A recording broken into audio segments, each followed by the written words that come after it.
시간은 지금 다시 주님의 열망을 이라는 제목으로 함께 주님의 음성 듣기 원합니다. 저명한 기독교 변증가 중에 C.S. 루이스라고 하는 사람이 이런 말을 했습니다. 오늘 우리 시대의 문제는 욕구가 너무 강한 것이 문제가 아니라 너무 욕구가 약해서 문제다. 언뜻 생각하면 잘 이해가 안 됩니다. 우리 기독교인들은 어떤 그런 욕망, 욕구 이런 것들 절제해야 된다는 생각을 많이 갖죠. 그런데 C.S. 루이스는 우리가 너무 욕구가 강하고 많은 것이 문제가 아니라 욕구가 너무 없다라고 이야기합니다. 의외죠? 그가 말하는 내용이라고 하는 것은 무엇일까요? 그가 말하는 내용은 우리의 생존에 대한 욕구, 우리의 안전에 대한 욕구, 그리고 미래의 불확실성을 제거하고자 하는 욕구와 욕망은 크지만 상대적으로 하나님 자녀다운 인생의 욕망, 인생의 열망, 인생의 갈망은 턱없이 부족하다라고 이야기하고 있는 것이죠. 그의 이런 말에 우리 성도님들은 어떻게 생각하세요? 하나님 나라에 대한 또 하나님 자녀다운 인생을 살고자 하는 그러한 열망들이 우리 안에는 충분히 내재되어 있는지요? 근간에 방영되고 있는 드라마 하나가 있습니다. 서울 자가의 대기업 다니는 김 부장 이야기. 지역적으로는 서울에 살고 있고요, 자기 명의로 아파트를 소유하고 있습니다. 누구나 부러워하는 대기업의 관리자, 영업부장 김낙수 씨의 이야기입니다. 그에게는 사랑하는 아내가 있고요, 그리고 명문대에 다니는 아들이 있습니다. 그는 이제 부장의 딱지를 벗고 이제 임원으로의 승진을 기대하고 있습니다. 그는 아들과의 식탁 자리에서 이렇게 말합니다. 너 지금 이렇게 사는 아버지 위대한 사람이다.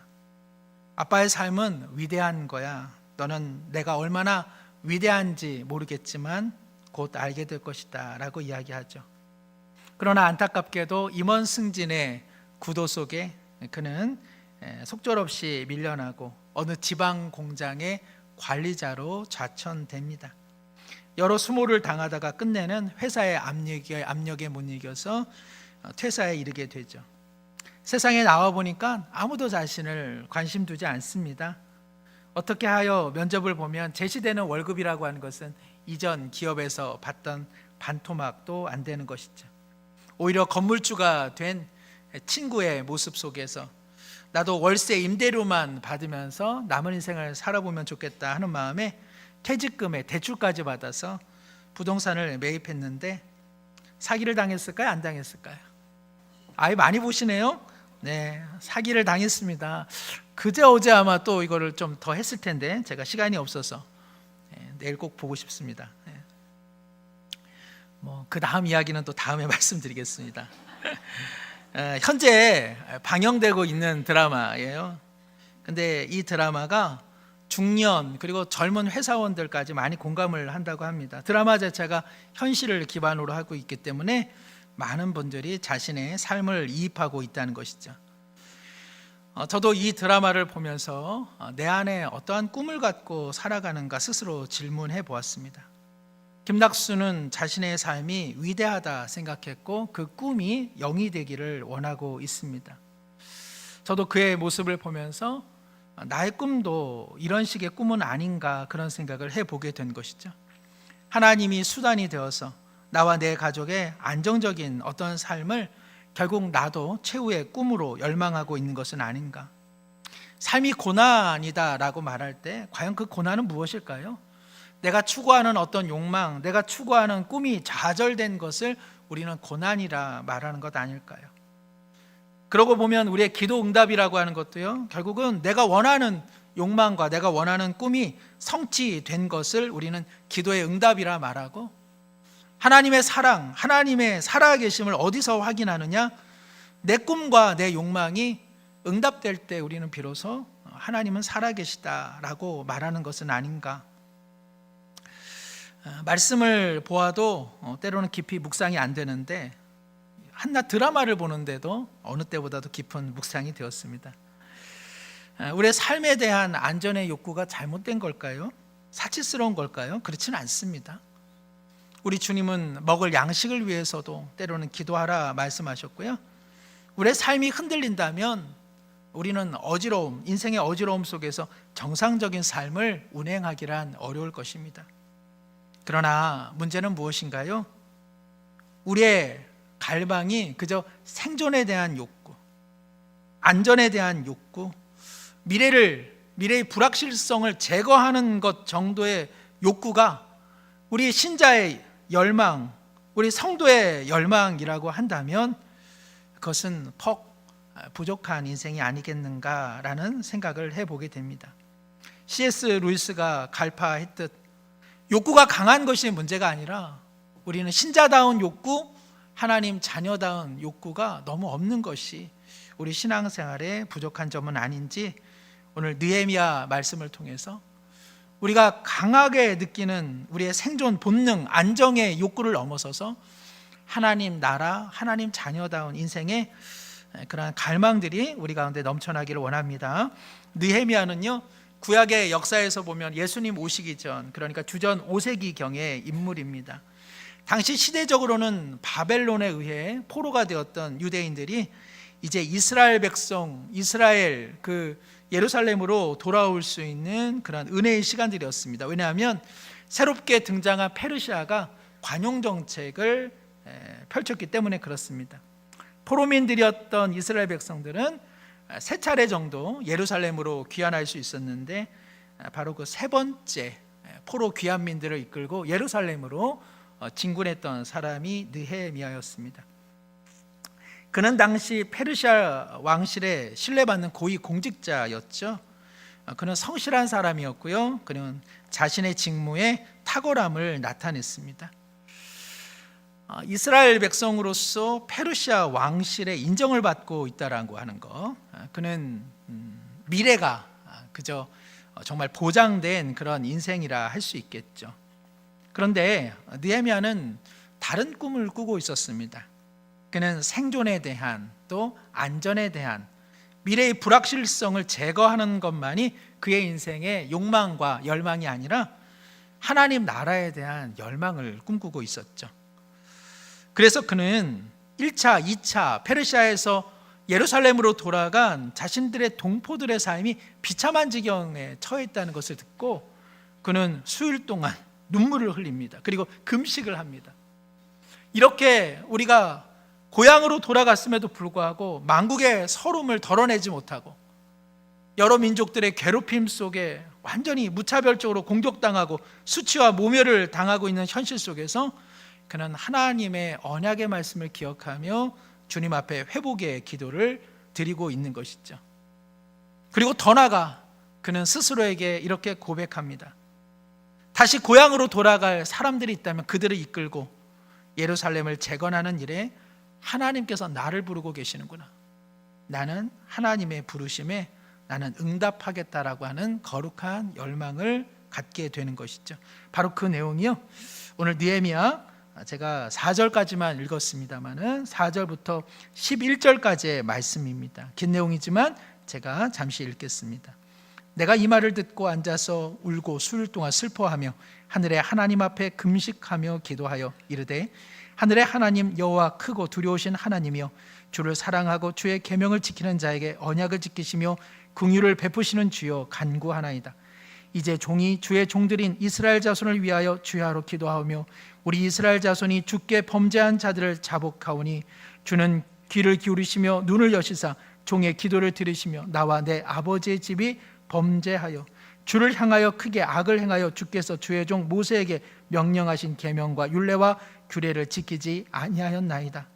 옛적에 주께서 주의 종 모세에게 명령하여 이르시되 만일 너희가 범죄하면 내가 너희를 여러 나라 가운데 흩을 것이요 만일 내게로 돌아와 내 계명을 지켜 행하면 너희 쫓긴 자가 하늘 끝에 있을지라도 내가 거기서부터 그들을 모아 내 이름을 두려고 택한 곳에 돌아오게 하리라 하신 말씀을 이제 청하건대 기억하옵소서.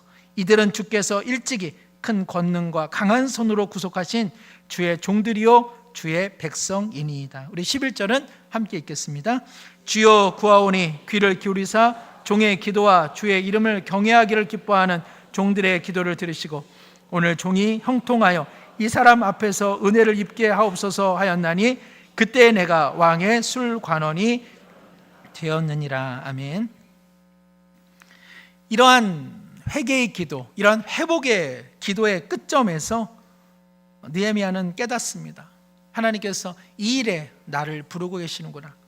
그렇다면 하나님, 이 일을 제가 할 수 있는 왕을 제가 좀 더 측근해서 모시게 하여 주시고, 그리고 이 왕을 통해 은혜를 입어 제가 예루살렘을 재건하는 하나님 나라의 열망자로 쓰임받게 하옵소서. 어떻게 느헤미야는 이러한 열망을 갖게 되었을까?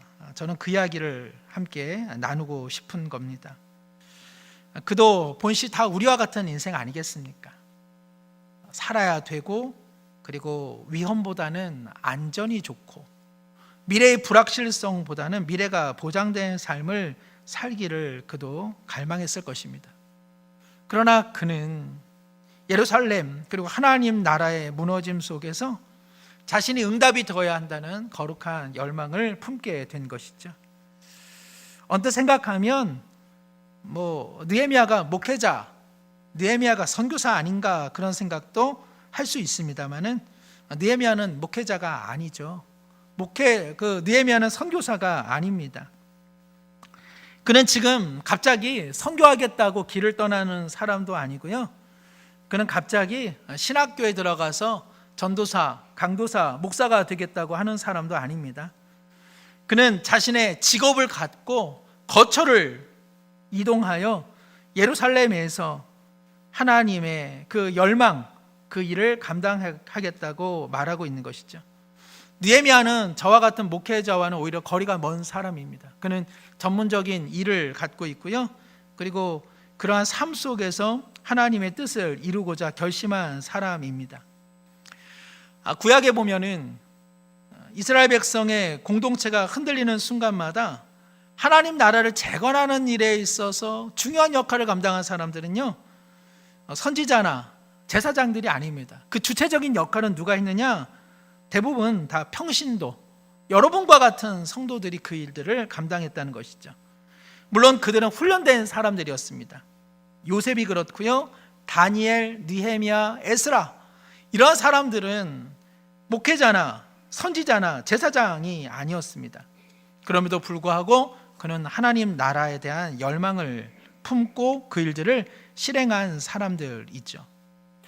어떤 성도들은요, 하나님과의 관계가 그저 생존, 안정, 미래 이런 욕구에만 매몰되어 있습니다. 예배를 드리는 것, 그리고 헌금을 드리는 것은 하나님 나라에 대한 것은 교회가 하고 목회자가 하는 것이고, 저는 그저 예배 드리고 헌금 드리는 것으로 제 몫을 다하겠습니다라는 생각을 하게 되는 것이죠. 그렇지 않습니다. 그런 욕망과 그러한 욕심이 우리 신앙의 대부분을 차지한다면 하나님께서는 우리의 기본적인 욕망에 대해서도 때로는 호락호락 응해주지 않으실 때도 많이 있습니다. 앞서 말씀드린 김 부장에게 위대한 삶이란, 그가 추구하는 삶이라고 하는 것은요, 이처럼 서울에 거주하고 자기 명의의 주택을 하나 소유하고 남들 부러워하는 대기업에서 임원으로 승승장구하는 것이 그의 삶의 위대한 목표였습니다. 그러나 그 아들이 말합니다. 저는 아버지와 같은 삶을 살고 싶지 않습니다. 아들은 아버지의 삶을 존중은 하지만 그것이 보다 가치 있는 삶이라 생각하지 않은 것이죠. 하나님께서도 때때로 우리의 기도를 물리치시는 것은 하나님께서 우리에 대한 위대한 생각을 갖고 계시기 때문에 그렇습니다. 하나님께서 우리의 어떠한 간구를 물리치시는 것에 너무 섭섭해하거나 억울해하지 마시기를 바랍니다. 하나님께서 우리를 높이 평가하시기 때문에 그렇습니다. 하나님께서 우리를 그럭저럭 인생으로 하나님께서 우리를 인도하고 계시는 것이 아니라 하나님은 보다 고귀하고 존귀한 뜻으로 우리 인생을 부르고 계시기 때문에 그렇습니다. 하나님은 모든 것을 우리에게 주실 수 있는 분입니다. 그러나 그렇게 하지 않으실 때는 하나님의 마음도 아픈 것이고 하나님의 마음에도 눈물이 나는 것입니다. 우리를 사랑하시기에 우리를 더욱 위대하게 보시기 때문에 하나님은 우리의 어떠한 간절한 필요를 스스로 억누르고 계시는 것이죠. 사랑하는 성도 여러분, 느헤미야는 우리와 똑같은 사람인데 그는 어떻게 생존과 그리고 미래와 그리고 안전에 대한 욕구 이상의 하나님 나라에 대한 갈망을 마음에 품을 수 있었을까요? 어떻게 하면 우리도 이러한 위대한 삶을 살 수 있을까요?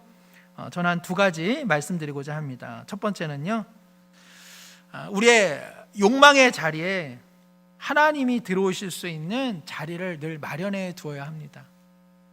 느헤미야는요, 자신의 욕망으로만 자신의 삶을 채우지 않았습니다. 그도 가족이 있었을 테고요, 그리고 그도 살아가야 할 인생의 나날들이 불안하기는 마찬가지였을 겁니다. 그러나 하나님의 뜻이 임할 수 있는 인생의 자리를 그는 언제나 열어두었던 것이죠.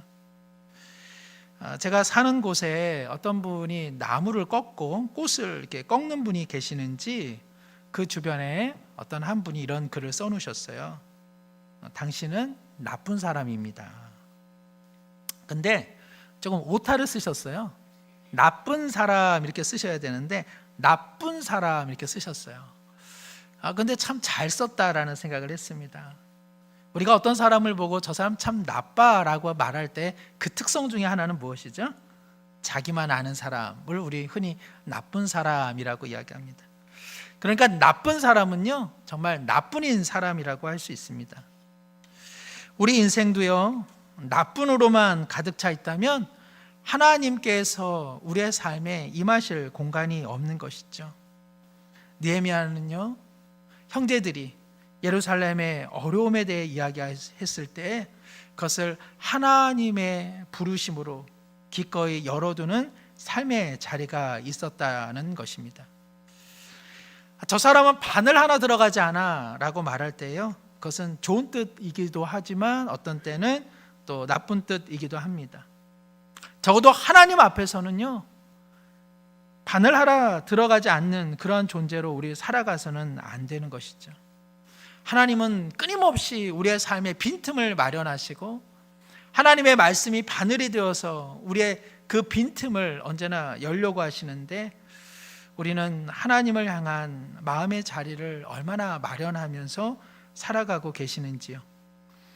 지난 10월 말에 말씀 사경회로 내수동 담임 목사님이신 박지웅 목사님 오셔서 말씀을 전하셨는데 제가 그분을 통해서 이런 이야기를 하나 들었습니다. 딸들이 중학생일 무렵 두 딸이 목사님에게 와서 진지하게 물어보더라는 거예요. 우리가 보기에는 아빠는 그렇게 잘난 사람 같지 않고 아빠는 뭘 잘하지도 않으시는데 그렇다고 해서 아빠가 하는 일이 안 되는 것도 없더라. 아빠처럼 편안하게 살아갈 수 있는 삶의 비결이 무엇이냐라고 묻더라는 것이죠. 목사님 입장에서는 너무나 부족하고 너무나 모자르기 때문에 분투하면서 살아가고 있는데 아이들이 볼 때는 아빠는 약간 무능해 보이는데 그런데도 불구하고 아빠는 어떻게 잘 살아? 우리도 크게 실력을 갖추지 않으면서도 아빠처럼 잘 살아보면 좋겠어 라는 뜻으로 질문을 했다는 것입니다. 박 목사님께서 그렇게 대답을 하셨다고 합니다. 아빠처럼 살기 위해서는 하나님께 최대한 불쌍히 여기 그렇게 보여야 해. 우리 모두는 불쌍한 존재거든. 근데 사람들은 하나님 앞에서 불쌍하지 않은 척하고 살지. 하나님 앞에서는 항상 불쌍한 모습으로 살아야 돼. 하나님께 그렇게 자리를 마련해 주어야 돼. 그래야 하나님께서 너희들 인생 가운데 함께 하실 수 있어. 하나님을 향하여 늘 자리를 만들어 둘 때 아빠처럼 인생을 복되게 살 수 있어 라고 이야기하셨다고 합니다. 느헤미야는 하나님을 향하여 언제나 그 자리를 마련해 둔 사람이죠. 자신의 기본적인 욕망으로만 인생을 가득 채우지 않고 하나님이 말씀하시면 나는 하나님의 뜻에 순종하겠습니다. 나는 다시 주님의 열망으로 가득 찬 인생을 살겠노라. 그렇게 인생의 자리를 마련해 둔 것입니다. 사랑하는 성도 여러분, 우리는 하나님을 향하여 얼마만큼의 자리를 마련하며 살아가고 계십니까? 하나님께서 우리 가운데 들어오시려면 정말 바늘 하나 그 틈 외에는 전혀 들어갈 틈 없이 오직 내 생각, 내 욕망, 내 안전, 내 미래에 대한 불확실성을 제거하는 것으로만 하나님을 만나고 있는 것은 아닌지요? 우리는 위대한 하나님의 부르심을 받고 있습니다. 하나님께 자리를 내어드려야 합니다. 나뿐인 인생이 아니라 하나님이 우리의 삶의 자리를 채우실 때 우리는 지금보다 훨씬 더 가치 있는 인생을 살 줄 믿습니다. 두 번째는요, 우리 안에 녹아들어 있는 세상의 욕망이 허구인 것을 간파하고 우리 내면에 하나님 나라의 영성을 추구해야 합니다. 세상의 욕망은요, 세 가지 정도로 이야기할 수 있는데요. 소유에 대한 욕망, 성취에 대한 욕망, 그리고 평판에 대한 욕망, 명성에 대한 욕망이라고 할 수 있겠죠. 소유에 대한 욕망은 무엇이냐? 당신이 갖고 있는 것, 당신이 입고 있는 것, 당신이 살고 있는 것, 그것이 바로 당신이다라고 세상은 말하고 있습니다. 우리 모두 여기에 자유롭기가 쉽지가 않습니다. 우리 모두 더 많이 소유하고 싶고요, 우리 모두 더 많이 갖고 살아가고 싶습니다. 남이 갖고 있는 것은 우리 모두 가졌으면 좋겠고요, 내가 어렵게 구한 것은 남이 없었으면 좋겠다라는 마음을 갖죠. 우리 모두는 다른 이들과 비교하면서 살아가는데 지쳐 있습니다. 그러면서도 남들처럼 살지 못하는 것에 대한 불만이 우리 모두에게 자리 잡아 있죠. 성취에 대한 욕망도 그렇습니다. 세상은 당신이 뭐라고 말한들 당신이 이룬 것이 당신이라고 이야기합니다. 학벌이 어떻게 되느냐, 당신의 재산이 얼만큼 되느냐, 당신은 수치로 표현될 수 있는 어떤 업적들이 얼마나 되느냐, 사람들은 끊임없이 우리가 무엇을 남겼는가로 우리를 판단합니다.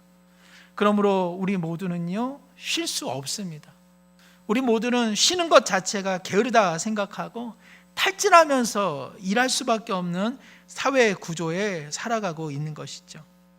끝으로 우리는 명성에 대한 욕망으로부터 자유롭지 않습니다. 다른 이들이 당신에 대해 말하는 것이 당신이다라고 세상은 이야기합니다. 우리가 자신을 어떻게 보는 것 상관하지 않고요, 다른 이들이 당신에 대한 평가, 그것이 바로 당신이다라고 말하기 때문에 우리는 세상의 기준에 미치기 위하여 때로는 허세를 부리고 위선을 떨다가 결국 우리 자신을 잃어버리고 우리 자신을 소외시키고 있는 것이죠.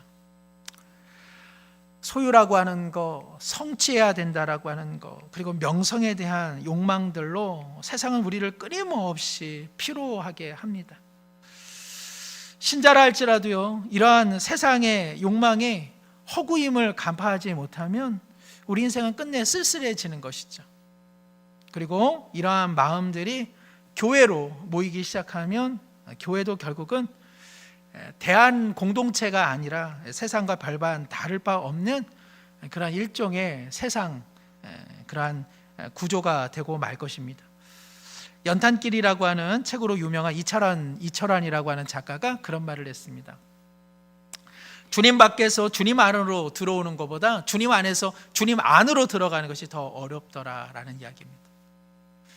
자신이 이제는 예수님을 믿고 나니까 예수님을 믿는다라고 하는 이유로 더 예수님 안으로 들어가지를 못하고, 그럴 것 같으면 차라리 예수님 밖에 있었다가 예수님 안으로 들어온 것이 더 나은 것이었구나. 예수님을 안다고 생각하는 순간 더 깊이 예수님을 알려고 하는 갈망이 자기 자신 안에서 싸늘히 식어가고 있다고 이야기합니다. 중요한 인식이죠. 우리가 이러한 생각을 할 수만 있어도 우리는 헛된 욕망으로부터 자유해지고 하나님 나라, 하나님 자녀다운 갈망을 갖게 될 것입니다. 세상의 욕망에 찌들어 있는데도 이것을 알지 못하고 대부분의 기도의 제목들이 그런 생존에 대한 욕망, 안전에 대한 욕망, 미래에 대한 불확실성을 제거하는 것에 대한 욕망으로만 혈안되어 있어서 하나님 자녀다운 인생, 하나님이 주신 은혜가 무엇인지, 복이 무엇인지, 그리고 생명을 나누고 사랑하고 오래 참고 온유하고 친절하고 따스히 맞아주고 섬기는 이러한 열망들은 우리 모두 사라져 버리고 있는 것은 아닌지요? 우리 주님께서 말씀하셨습니다. 천하보다 너 한 사람이 중요하다. 천하를 다 얻은들, 너 자신을 잃어버리면 무엇이 유익하겠느냐?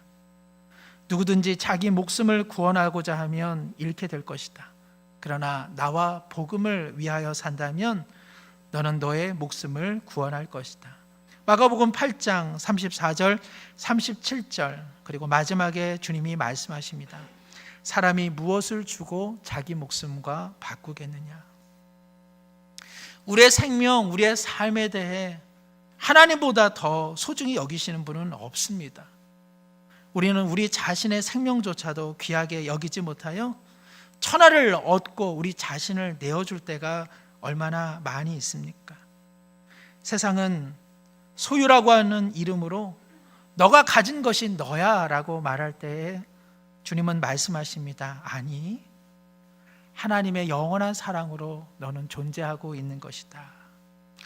세상은요, 업적이라고 하는 이름으로 너가 이룬 것이 너의 전부라고 이야기하는데 오늘 우리 주님께서는 내가 너 안에 이룬 구원과 생명이 바로 너다라고 이야기하십니다. 세상은 다른 이들이 평가하는 너가 너야 라고 이야기하시는데 우리 주님께서는 내 목숨을 내어 살린 나의 거룩한 신부라고 말씀해 주고 계시는 것이죠. 말씀을 마칩니다. 느헤미야는 별다른 사람 아닙니다. 그는 왕실이라고 하는 곳에서 일터, 직업, 직장 생활을 하던 사람이었습니다. 그러나 그는 하나님의 부르심 속에 보다 큰 열망과 그리고 보다 큰 갈망을 꿈꾸게 된 것이죠. 만일 느헤미야가 하나님을 믿는 것이 세상의 소유, 세상의 업적, 세상의 평판을 얻는 것이 그의 목적이었다면 페르시아 우물에서 그는 결국 고여 썩어지는 인생으로 전락했을 것입니다. 그러나 그는 보다 높은 갈망, 보다 높은 열망을 품고 하나님 나라의 귀한 일꾼으로 쓰임 받았습니다. 그는 아름다운 평신도의 삶을 살았던 것이죠. 위대한 것이 아니라 위대하신 하나님 앞에 우리의 작은 일상을 위대한 방식으로 살아갈 때 우리는 위대한 하나님의 자녀가 되는 것입니다. 어디 밖으로 나가거나 가정을 내팽개치고 어디 떠나라 지금 말씀드리는 것이 아닙니다. 우리의 가정, 우리의 교회, 우리의 일터, 그리고 무수한 사람들과의 관계성 속에서 나뿐인 욕구로 살아가지 않고 하나님 나라에 대한 열망을 품고 살아가는 삶, 그것은 반드시 우리 목숨을 얻는 삶이 될 것입니다. 시작되어지는 한 주 가정과 일터와 그리고 관계성 속에서 하나님 나라의 열망, 하나님 나라 자녀다운 꿈을 품으시며 다시 살아가시기를 축복합니다. 기도하겠습니다. 하나님 아버지, 너가 가진 것으로, 너가 이룬 것으로, 사람들이 말한 것으로 우리 자신을 평가하는 이 세상 속에서 우리도 속절없는 욕망의 사람으로 살아가고 있습니다. 천하를 얻는 것 같아도 가장 소중한 나를 잃어버리는 이 시대 속에서 우리의 영혼을 찾으시고 우리의 우리됨을 찾아주시는 하나님 나라의 거룩한 열망을 품게 하여 주시옵소서. 오직 나의 욕망과 그리고 오직 나의 생각으로만 가득 찬 인생이 아니라 하나님 임하실 인생의 자리를 비워두게 하여 주옵시고 세상의 헛된 욕망을 내려놓고 우리를 먹이시며 입히시는 우리의 삶의 주관자 되시는 하나님 앞에 다시 자녀로서 성도로서 거룩한 평신도의 삶을 살아갈 수 있도록 새 힘 불어넣어 주시옵소서.